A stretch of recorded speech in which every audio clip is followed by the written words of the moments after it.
Jarring video out of Uvalde as the mother of Robb Elementary shooting victim Maite Rodriguez was forcibly removed from a school. That scene unfolding while hundreds of Uvalde students walked out of school yesterday to protest gun violence. Parents and officials are now calling for an investigation into this DPS trooper for this incident. Fox Antonio's Matt Roy has the story. April 5th was Walkout Wednesday, a national initiative in which students walked out of school to protest gun violence. In a community like Uvalde, that strikes a chord. The children wanted to walk out because they are tired of being afraid to go to school. Brett Cross lost his son Uzziah on May 24th in the Uvalde massacre. On Wednesday, many parents, including Cross, went to pick up their kids from Flores Elementary so their children could participate in the walkout. She had went in and they wouldn't let her get her child, so she yelled for her son to walk out because they would not let her get her child and pushed her out.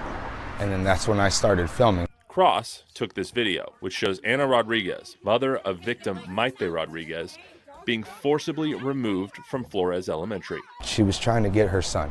He knew that she was trying to get her son, and they wouldn't let her. Now, State Senator Roland Gutierrez is calling for an investigation into the incident. It is disturbing to me that a DPS trooper would grab somebody, lift them up, push them against the door.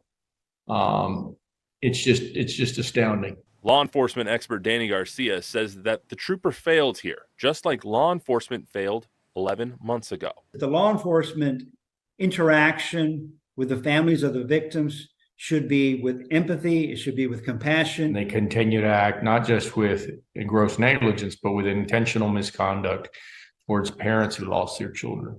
Completely and utterly unacceptable. We reached out to the school district and to DPS multiple times today, but neither responded. I think, for one, he needs to issue a public apology to her. She has left, there's bruises all over her arms and everything, and he didn't have to react that way. It's been 328 days since 21 lives were lost in Uvalde, Texas. Since then, the families of the victims have fought for change. What these people are fighting for is common sense laws to where it never happens to any other child again. Tomorrow at 9 a.m., the House Community Safety Committee, which was created in the aftermath of the massacre, will hear and debate 18 bills, including one that would raise the minimum age to buy an assault rifle to 21. Most of them supported and lobbied for by the Uvalde families. Families have worked real hard, lobbying members of the House, lobbying a few in the Senate, and they've lobbied the members of this committee. And so I know that they'd like to see a vote. Two of the members of this committee know the Uvalde families and situation better than others, Republican Dustin Burrows and Democrat Joe Moody. Moody and Burrows were on the Robb Elementary Investigative Committee, which produced a report that, even 8 months later, is still the most complete account of what happened on May 24th. In a statement today, Moody said, "This is where we have an opportunity to show the families still mourning that we've heard them.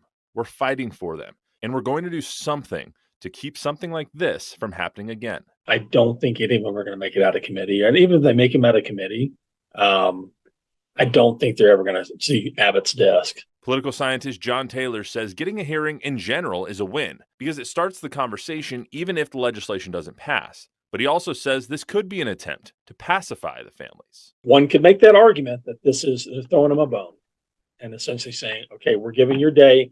Here's your day to talk about this legislation. You know, and we know that we're not going to pass it, but we're giving you the chance to air your grievances.